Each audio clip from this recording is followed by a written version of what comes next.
In the last segment, we discussed the question of who is going to stand up for the Jewish people on a larger scale. And to start the conversation, we're going to talk first about the JDL, or the Jewish Defense League.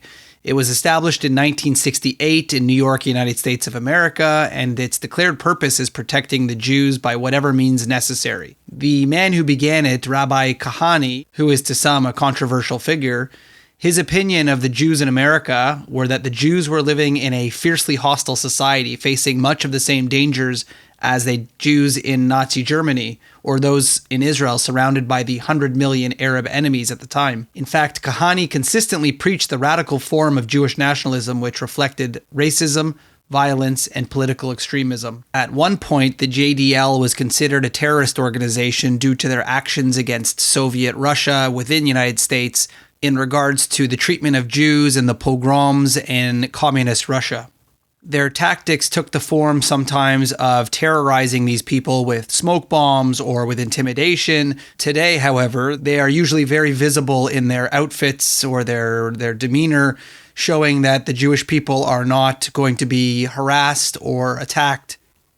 In addition to the JDL, there's also, of course, the modern-day ADL, which is the Anti-Defamation League. And this began in the early 1900s as a way of trying to fight stereotypes and negative depictions of Jewish people in media in order to call out the anti-Semitism that is found within society.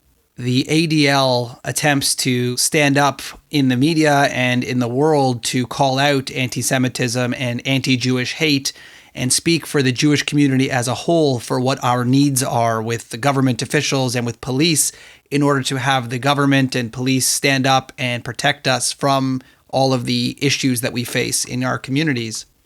In addition to standing up and trying to protect Jewish people all over the world, they of course stand up for the state of Israel, the Jewish state, for its right to exist, trying to fight anti-Semitism that happens against Israel and calling out the double standards and hatred that people have.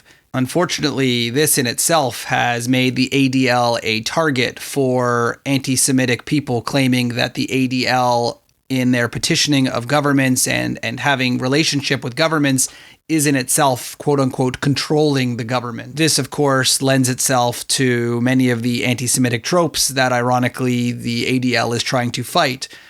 We see, though, that the ADL, of course, is a much more mainstream, less violent, less in-your-face way of standing up in the media and in the world to try and protect Jews or have the local governments protect Jews, unlike the JDL, which tends to stand up in person with their people in order to protect lives and give a sense of comfort to those who are around facing anti-Semitism. Obviously, this is an ongoing debate within the Jewish community as to what is the best way to have people stand up and speak out against anti-Semitism and violence against Jewish people. The sad reality out of both organizations, of course, is that it feels like and it seems like the best way to protect Jewish people is by Jewish people, and our services and our organizations all require security of some kind to ensure our protection, which is something that many other cultures and organizations do not have to deal with. The question is, should Jewish people be able to defend themselves physically? Should they be able to protect themselves physically? Or should we rely on local communities and local governments to do it for us,